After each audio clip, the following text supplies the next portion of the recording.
الجو اللي احنا فيه ده محتاج حلة محشي كده تكون بخلطة محترمة. تعال نعمل مع بعض محشي الكرنب بطريقة سهلة وبسيطة.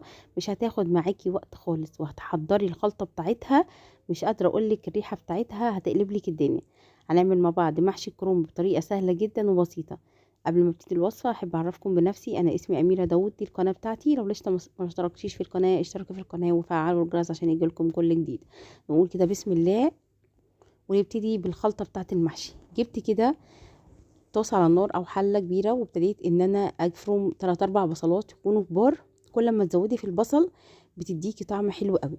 جبت طاسة على النار او حلة وحطيت فيها زي نص كوباية من الزيت او الزيت والسمنة، ونزلت بنص كمية البصل بس، وهحمرهم زي ما انتم شايفين كده. اول ما يبقى لونه ذهبي هنزل عليه بحبة فلفل اسمر وكزبرة، وبعد كده هقلب البصل مع الكزبرة، هيديني ريحة خطيرة. الكزبرة بتدي ريحة رهيبة مع البصل.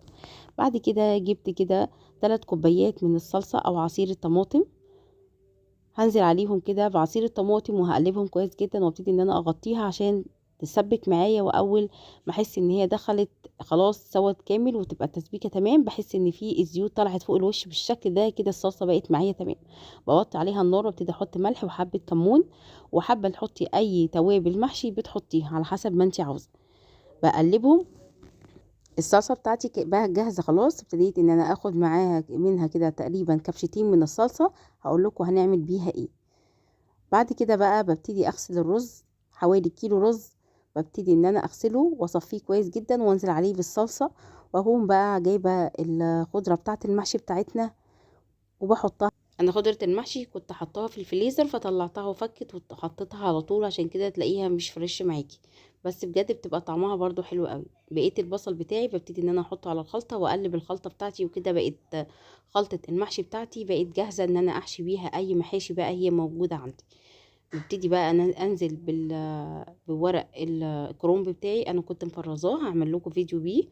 كنت مفرزاه ومجهزاه ومقطعاه بالشكل ده على الحشو على طول. ابتديت بقى اجيب الحله بتاعتي او البريم بتاعي او الصينيه بتاعتي، ببتدي ان انا افرش كده. لو عندي ورق اخضر بتاع المحشي ببتدي ان انا احط فيه من تحت الاول في الحله من تحت. وبعد كده بجيب كده طماطمايه بقطعها شرايح واحطها برضو بص في الحله من تحت في الشكل ده، عشان يحميلي المحشي ما يتحرقش معايا بسرعه. بعد كده بجيب ورق العنب وورق المحشي او ورق الكرنب، ببتدي ان انا احط فيه جزء من الخلطه بتاعتي، وابتدي ان انا ابرمه بالشكل ده. واحط الخلطه في نص الورقه بالشكل ده، واسيب على الحروف مكان فاضي عشان الرز بيزيد معايا في السوا. وبرصها كده بالشكل ده. بحاول احط مثلا الورق لو عندي ورق اخضر بالشكل ده بحطه الاول تحت، وبعد كده بحط الورق بالابيض فوقيه. بخلص كل الكميه زي ما انتم شايفين بالشكل ده. خلصت كل كميه المحشي، اللفه بتاعتها زي ما انتم شايفين كده.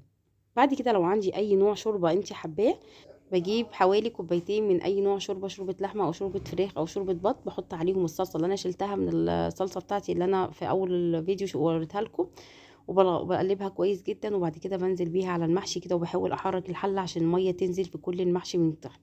بعد كده برفع الحله على النار، وابتدي ان انا اسويها كده. اسوي بقى المحشي زي ما انتم شايفين كده، وهدي عليه النار. بعد لما يبتدي يشرب الشوربه بتاعتي ببتدي ان انا اهدي عليه النار لحد لما يستوي معايا بالشكل اللي انتم شايفينه ده. طبعا المحشي مش محتاج ان احنا نرصه ولا اي حاجه، هو على طول بالحله كده. بنبتدي ان احنا نقلبه في الصينيه بتاعتنا زي ما انتم شايفين كده. الورق الاخضر بشيله كده، وابتدي ان انا اقدم بقى المحشي وهو سخن زي ما انتم شايفين كده. اللون بتاعه خطير، في نفس الوقت الريحة بتاعته رهيبة. الخلطة بتاعت المحشي بجد مختلفة، وفي نفس الوقت طعمها رهيب. خلت المحشي كده طعم جميل جدا. يا رب النهاردة يكون الفيديو عجبكم. هتوحشون الفيديو الجاي. استودعكم الله، والسلام عليكم ورحمة الله وبركاته. مع السلامة.